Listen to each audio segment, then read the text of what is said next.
Оройн төргийн үзэгчтэй Флорес хуулийн фирмийн хуулийн булангийн энэ удаагийн дугаар эхэлж байна. За оройн төргийн үзэгч. Оройн намраа. За манай иргэдийн дунд хамгийн өргөн хэрэглэгддэг зээлийн гэрээ тодорхой асуудлаар өнөөдөр ярилцахаар бэлэн болоод байна. Одоо зээлийн гэрээ гэхээр маш олон төрлийн харилцаа байна шүү дээ. Тэтгэврийн зээл, цалингийн зээл, ипотекийн зээл. За энэ одоо олон зээлүүдийг одоо хуулийн хүрээнд хэрхэн яаж ангиж авч үздэг юм бэ? Энэ тал дээр. Тэгэхээр бол яг нэг зээлтэй холбогдолтой саний шиний дурдсанчлаа ерхэд бол яг маш олон төрлийн харилцаа байж байгаа. Одоо тэтгэврийн зээл, одоо тэгээ нэг оюутны зээл, цалингийн зээл, орон сууцны зээл гэдэг ингээд олон төрлийн зээлүүд байж байгаа. А гэхдээ ерхэд бол яг одоо энэ олон төрлийн зээлүүд бол яг тусдаа хуулиар зохицуулагдаад байд юм уу бас үгүй. Нэгшлээ хэвэл бол яг нэг одоо янз бүрээр нэрлээл янз бүрийн зээлгээд ингээд томьёолоод байгаа болохоос биш. Бусдаар ерхэд бол яг тэр бүрийн тэр зээл болгоныг одоо ингээд тусдаа зохицуулдаг хуулийн зохицуулт гэж бол байхгүй. За яг өнөөдрийн байдлаар манай Монгол улсад үйлчилж байгаа хууль тогтоомжийн хүрээнд бол яг ерөөдөө бол нийт зээлийн одоо харилцааг бол яг 3 одоо байдлаар ангилж томьёолж одоо авч үзэж болохоор байж байгаа. За нэгдүгüүрт нь бол яг одоо бидний хамгийн сайн мэдхээр бол яг банк болон банк ба санхүүгийн байгууллагаас олгож байгаа зээл гэж байна. Өөрөөр хэлбэл зээлийн харилцааны нэг талд нь банк эсвэл банк ба санхүүгийн байгууллага байдаг. Тэгэхээр эндээс олгож байгаа зээлийн харилцааг бол яг юу гэж байгаа юм бэ гэхээр тусдаа яг энэ төрлийн харилцааг зохицуулдаг бие даасан бас хуультай. Тэгээ хоёрдугаар бол яг юу гэж байгаа юм бэ гэхээр иргэд хоорондын зээлийн эрх зүйн харилцаатай холбогдолтой асуудал байдаг. Иргэд иргэдээсээ мөнгө зээлэх. Тэгэхээр энэтэй холбогдолтой хуулийн зохицуулт бол байж байгаа. Тэгэхээр иргэд хоорондын зээлийн эрх зүйн харилцаатай холбогдолтой одоо ангилал гэж одоо томьёолж болно. За 3-дугаарт нь бол яг нэг барьцаалан зээлдүүлэх журмаар олгож байгаа зээл гэж бас томьёолж болж байгаа гэсэн. Өөрөөр хэлбэл ломбардуудаас аваад байгаа зээл гэсэн. Тэгэхээр ерөөд бол яг нийт зээлийн харилцаатай холбогдолтой асуудлыг саяны 3 байдлаар ерөөд бол яг томьёолж одоо авч үздэг гэсэн. За сайн та барьцаалан зээлдүүлэх үйл ажиллагаа гэж дурдлаа л да. Энэ одоо харилцаа бол одоо манай иргэдэд нь маш ихээр түгээмэл харилцаа шүү дээ. Барьцаалан зээлдүүлэх гэхэд одоо авт ломбард хэлээд нь. Тий, барьцаалан зээлдүүлэх гэхэлэр бол яг нэг ломбардуудаас олгож байгаа одоо зээлийг буюу одоо барьцаалан зээлдүүлэгч гэж бол ломбардыг хэлж байгаа гэсэн. Ломбардтай холбоотойгоор одоо манай иргэд гинт мөнгөний асуудал гардаг те. Өөрсдөө хөрөнгөийг барьцаан тавьдаг. Гэвч тухайн барьцаан тавьсан хөрөнгөө хугацаанд нь хариу мөнгө төлжтэй өгс болоо те. Алдцдаг одоо миний үед амж ирсэн эд хөрөнгө юм аа. Тэгээд энэ иймэрхүү зовлонууд маш ихтэй. Энэ асуудал дээр дижигэрэг бол яг нэг ломбарднаас бол яг юу гэж байгаа юм бэ гэхээр хүмүүс янз бүрийн зүйл тавьдаг. Гар утсаа тавьдаг, одоо эмэг бөгчөө тавьдаг, хөөргөө тавьдаг, за тэгээ машин хэрэгээ тавьдаг. Ингээд ерөөхдөө бол яг янз бүрийн эзэс үсэг ингээд тавьдаг. Тэгэхээр бол яг юу гэж байгаа юм бэ гэхээр зарим иргэдийн хувьд бол яг хамгийн гол асуудал бол нөгөө тухайн одоо барьцаан тавьсан зүйлийг буцаагаад авах сонирхол одоо өндөртэй боловч тухайн барьцаан тавьсан зүйлээ авч чадахгүй алдсан тохиолдлууд бол айгүй их байдаг. Тэгэхээр бол яг нэг одоо авч чадахгүйгээр алдсан одоо асуудлуудаа би яах вэ? Ерөөхдөө бол яг одоо гэдэг ийм асуудал яригдчихэж шүү дээ. Тэгэхээр бол яг юу гэж байгаа юм бэ гэхээр энэ нөгөө барьцааны зүйл бол яг ерөөхдөө бол яг нөгөө зээлийг одоо хугацаанд төлөвгүйгээс үүдэлтэй худалдан борлуулах процесс одоо ломбард дээр бол хийгддэг. За энэ харилцаатай холбогдолтой асуудал дээр бол юу гэж байгаа юм бэ гэхээр зээлийн хугацааг хэтрүүлснээс хойш бол яг нөгөө 10 өдрийн дотор одоо худалдан борлуулах тухай зээлдэгч одоо мэргэжлэгч бол мэдэгдэх ёстой. За ингээд мэдэгдснээс хойш бол яг мэдэгдсэн хугацаанд арга хэмжээ аваагүй тохиолдолд бол яг нөгөө худалдан борлуулалтаа процесс үүсч идэг гэсэн. Тэгэхээр манай иргэдэд бол яг юу гэж байгаа юм бэ гэхээр яг энэ барьцаалан зээлдүүлэхээс авсан энэ зээлийн харилцаан дээр бол хугацааг бол яг 10 ба түүнээс дэш хоногоор хэтрүүлвэл эрсдэлтэй гэдгийг нэгдүгээр ойлгох хэрэгтэй. Өөрөөр хэлбэл одоо нэг хэд ядан сараар гэдэг юм эсвэл бол одоо нэг урт хугацаагаар одоо төлөлт хийхгүйгээр явж байгаа гэмт мөнгөтэй болоод ороод ирлээ би юм авъя гэдэг байдлаар хандах нь бол өөр эрсдэлтэй гэсэн. Одоо нэг барьцаалан зээлдүүлэхин онцлог нь бол 10 хоног хугацаа хэтрүүлэх юм бол худалдан борлуулах буюу одоо тийм нөхцөл байдал үүсдэг гэсэн. Хоёрдугаарт нь бол зээл авсан газраас одоо нөгөө хугацаа хэтрүүллээ, худалдан борлууллаа гэдэг мэдээлэл ирж байгаа тохиолдолд тэр даруйд нь одоо нөгөө арга хэмжээ авахгүй бол нөгөө одоо барьцаан тавьсан зүйлээ одоо хууль зүйн журмын дагуу алдах ийм эрсдэл бол үүсч идэг гэсэн.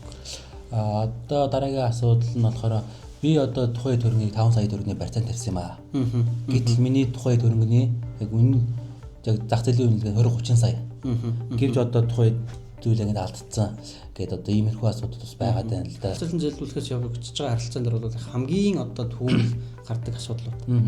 Өөрөөр хэлбэл яг нийт 5 сая төгрөгийн зээл аваад 5 сая төгрөгийн барьцаанд нөгөө одоо эд зүйлээ тавьсан. Гэхдээ бол яг зах зээлийн үнэлгээ нь 20 гэдэг юм 25 гэдэг юм 30 бол байж болно. Гэхдээ ерөөдөө бол яг юу гэж байгаа юм бэ гэхээр хугацаа хэтрүүлсэн гэдэг үндслээр худалдан борлуулад барьцааны зүйлээ алдсан. Гэтэ би одоо 5 саяын одоо зээлийн барьцаанд алдчихлаа. Би одоо яах ёстой вэ? Зөрүү мөнгө авах ёстой юу? Эсвэл би буцаагаад нөгөө 5 сая нөгөөд юм маань их хэвээр юу гэдэг ийм асуудал үүсэж шүү дээ. Тэгэхээр энэ дэр бол яг юу гэж байгаа юм бэ гэхээр хуулиараа бол яг нөгөө одоо барьцаалагч буюу одоо нөгөө зээл олгогч маань юу гэж байгаа юм бэ гэхээр худалдан борлуулсан тохиолдолд зөрүү мөнгийг заавал хуулиараа олох ёстой. Магадгүй яг нөгөө тухайн зүйл бол яг одоо 25 сая 20 сая зарагдсан байлаа гэхэд буцаагаад яг нөгөө давхаа аваад зөрүү мөнгийг бол яг одоо нөгөө зээлдэгчд бол олгож явах ёстой. Хуулийн зохицуулалт бол ийм нэгдүгээр. Дараагийн нэг асуудал бол яг юу гэж байгаа юм бэ гэхээр энэ дэр нөгөө одоо процесстэй холбогдолтой асуудлууд бол бас байдаг л та. Ер нь бол нөгөө хууль засан журмын дагуу явагдаагүй гэдэг иймэрхүү асуудлууд бол бас байж байгаа. Тэгэхээр яг энэ тохиолдолд бол яг юу гэж байгаа юм бэ гэхээр магадгүй таны барьцаанд тавьсан зүйл худалдан борлогдоод авч чаддгүй алдсан болвол зөрүү мөнгөө нэхэх зөрүүгөө авах агуулгатай ийм хуулийн зохицуулалт бол байгаа шүү гэдгийг бас нөгөө иргэдэд бол заашгүй мэдүүл зохих ёстой гол асуудлуудын нэг л дээ энэ бол та сая заавал дуудлага худалдаагаар оруулаад тухайд хөрөнгийг худалдан борлуулдаг гэж штэ.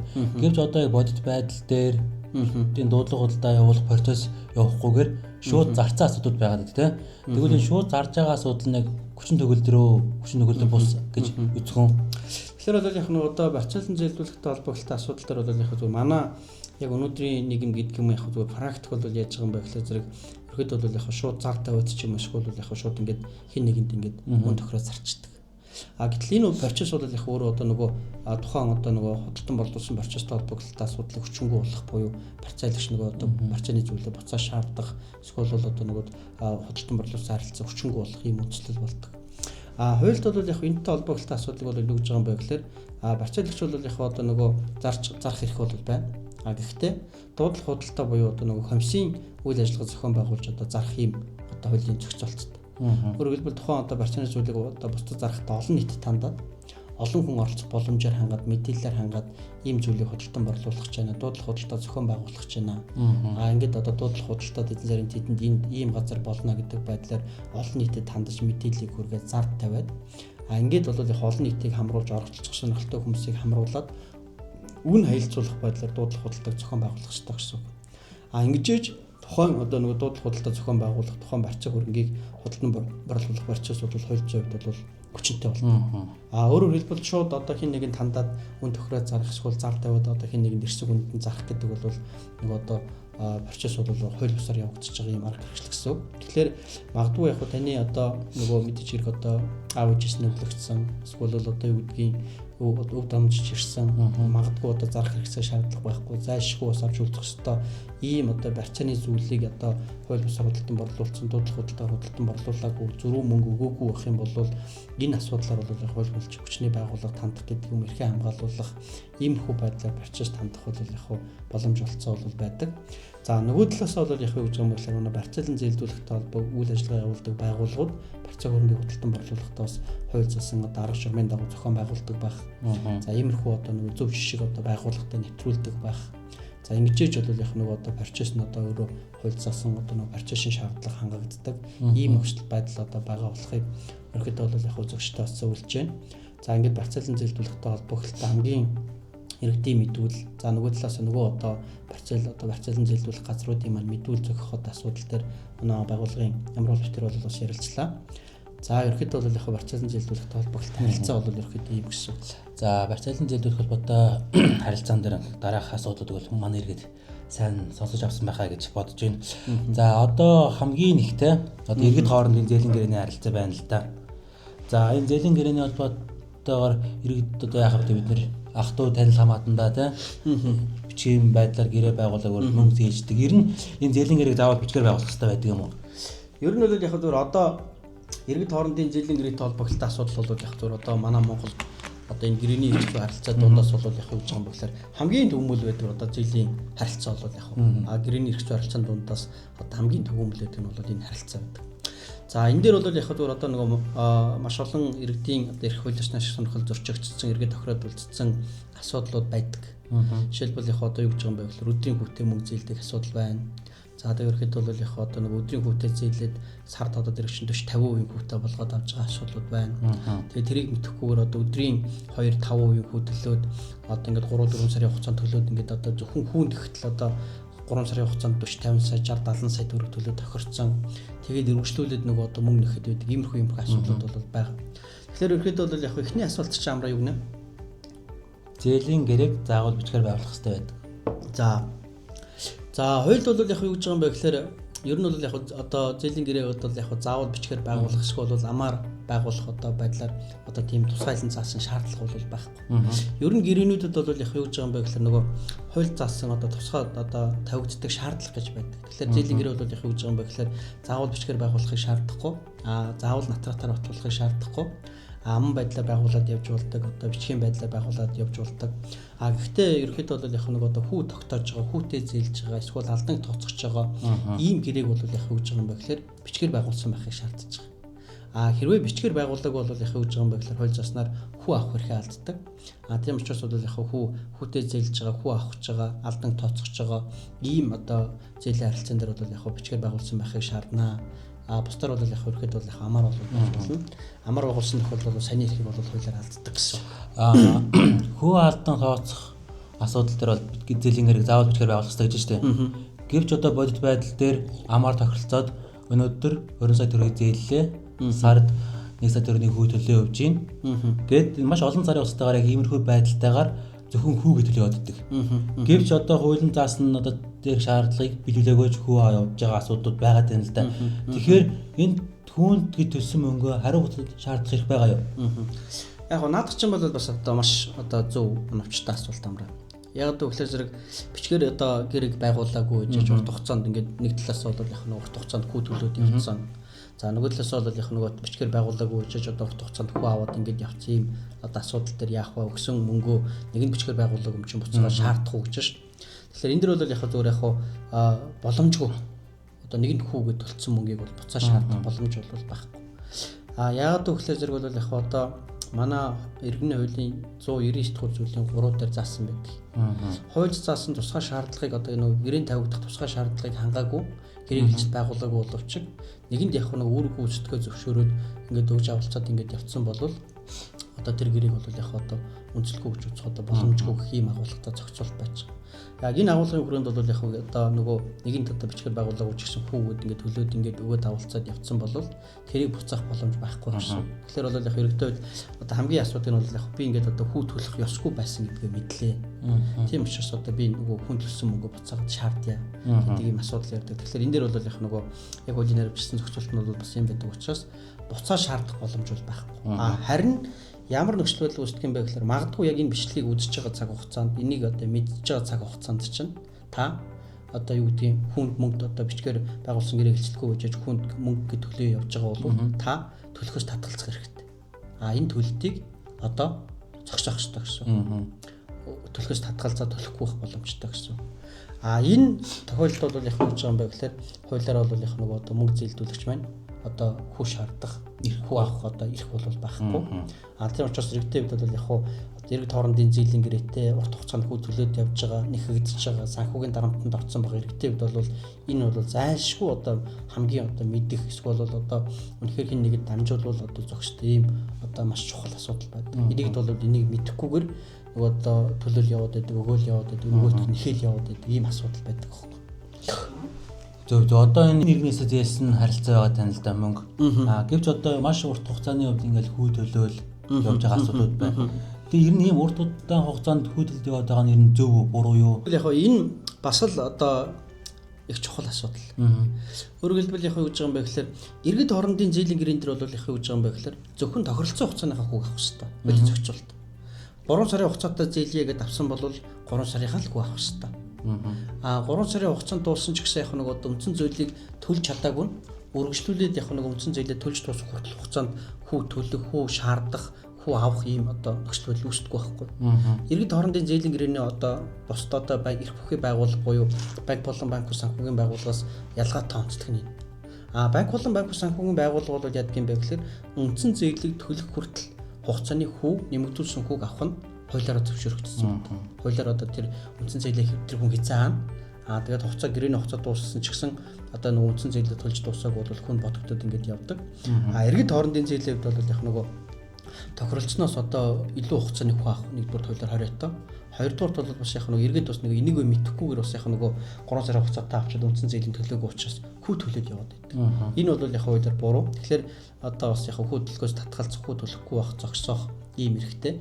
За тийм учраас ерөнхийдөө бол яг нөгөө тохирсон хугацааны хүү авагдана. Өөр хугацааны хүү бол авахдахгүй, тооцогдохгүй гэдгийг бол бас яг иргэдэд бас зөвлөмөр байна те. Зөв. Одоо эргээд хоорондын дэлхийн гэрээ толгойд асуудлаар бол яг иргэний хуулиар ингээд зохицуулж явж байгаа. Банк болон банк ус санхүүгийн байгууллага авч байгаа зээл нь бас өөрөө тусдаа хуулиар зохицуулагдаж явж байгаа шүү дээ. Энэ тал дээр та иргэдэд юу гэж зөвлөмөр байна? Одоо мэдвэл зайлшгүй зохих зүйл гэж бас байгаа шүү дээ. Энэ тал дээр таныг ерөнхийдөө бол яг банк болон банк санхүүгийн байгууллагаас олгож байгаа зээл эрхцүү харилцаатай холбоотой асуудал дээр те. За энэ дээр бол яг зүгээр одоо ингээд маш олон асуудал дээр өмбөл хийгээд гэдэг юм ингээд хүмүүсийн нэг одоо кейс тохиолдлыг сонсоод хуулийг судлаад ингээд явж байхад бол яг юу гэж байгаа юм бэ гэхээр үнэхээр яг зүгээр иргэдэд хандаад бас нэг хэд хэдэн зүйлийг бас зөвлөх эсвэл бас яг зүгээр анхааруулад хэлмээр бас зүйлүүд бол бас байж байдаг. За саяны хэлсэнчлэн бол яг банк болон банк санхүүгийн байгууллагаас олгогдсон зээл бол үндсэн зээлийг төлж хүртэл дуусах хүртэл хугацаанд хүү авах хэрэгтэй байх нэ. За тэгэхээр зэрэг бол яг манайх юу гэж байгаа юм бэ гэхээр би 3 жилийн хугацаатай авцсан 5 жилийн хугацаатай авцсан. Яг үндсэн гэрээний хугацаа дууссан учраас энэс хойш хүү бол яг би төлөхгүй гэдэг ийм ойлголт бас манайханд байгаад байдаг. Хугацаанд зээлээ төлөөгүй одоо нөгөө бас удаж байгаа гэдэг ийм хэрэгтэйд л үүж байгаа юм байна. Үндсэн гэрээ чи өөрөө 5 жил шүү дээ.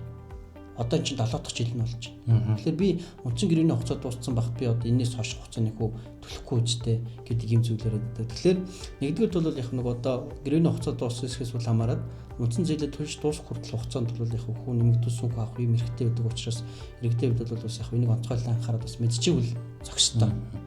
За хоёрдугаар бол яг юу гэж байгаа юм бэ гэхээр нөгөө банк бол яг одоо нөгөө зээлээ төлөхгүй удахлаар зарим тохиолдолд гэдэг юм уу банк санхүүгийн байгууллагаас зарим тохиолдолд бол нөгөө урт хугацаанд ингэ чимээгүй хайчдаг. Зээл гэрээний хугацаа дууссан.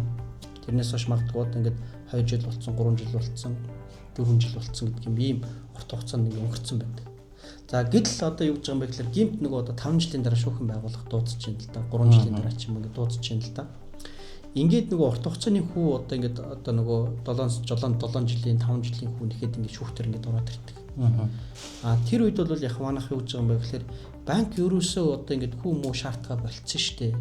Бараг ингээд манайтай холбоогүй ингээд 3 жил болж байна, 4 жил болж байна гэдэг ийм зүйл яриад байдаг. Тэгэхээр нөгөө банк бол яг нөгөө одоо огт холбогдохгүй байгаа холбоогүй боллоо гэдэг нь бол яг нөгөө ямар нэгэн байдлаар асуудал шийдэгдсэн одоо нөхцөл биш гэдгийг бас зөвлөмөр байна.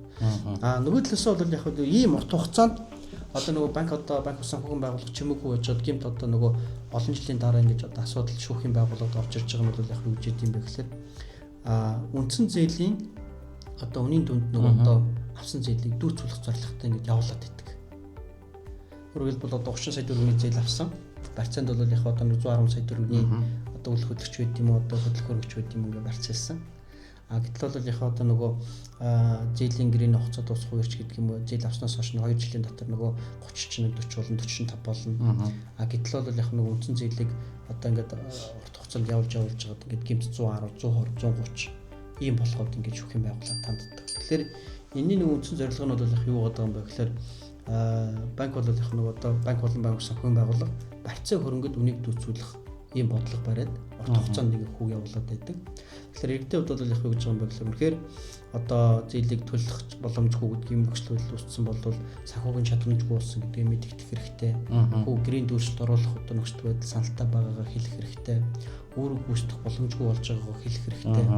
Ингээд бол яг нэг ямар нэгэн байдлаар чимээгүй хаягахгүйгээр бол яг болов зээлийг хаах, эсвэл банктай тохироод гэрээний нөхцөлийг өөрчлөх хүү тооцоолохгүй байх гэдэг юм тийм саналаа хөргүүлээд ингээд ямар нэгэн байдлаар арга хэмжээ аваад явахгүй бол нөгөө 30 чин гэмт одоо нөгөө 3-4 жилийн дараа урт хугацаанд хоримтлагдаад явж байгаад барьцаа хөрөнгөд дүүцээд ингээд одоо өндөр их хэмжээний мөнгө болоод ингээд ороод ирдэг. Тэгэхээр иргэдэд бол бас яг энийг цаашгүй удаа анхаарал одоо зохистой гэсэн.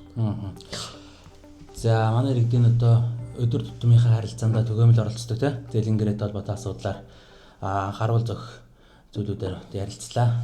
Сонсогчдоо баярлалаа. За Амбүлийн Polaris хууль баримс бэлтгэн хүргэдэг энэ удаагийн хууль тусгай дугаараар бид нэр за иргэдэд одоо үүсдэг одоо бүх төрлийн зээлийн гэрээ хэлцэлтэй холбогдолтой бүх одоо нөгөө үүсч болцсохгүй одоо иргэдийн мэдүүл зохистой түгээмэл асуудаг асуулт за тэгээ иргэдийн одоо үүсч болцсохгүй өрсөлдөлтэй холбогдолтой асуудлаар одоо манай байгууллага амар холбоотой ярилцлаа. Ингээд та бүхэн тус бичлэгийг одоо шеэрлж бас одоо хэрэгтэй нэгэнд нь бас түгээн дэлгэрүүлээрээ баярлалаа. За баярлалаа амраа. За баярлалаа. За.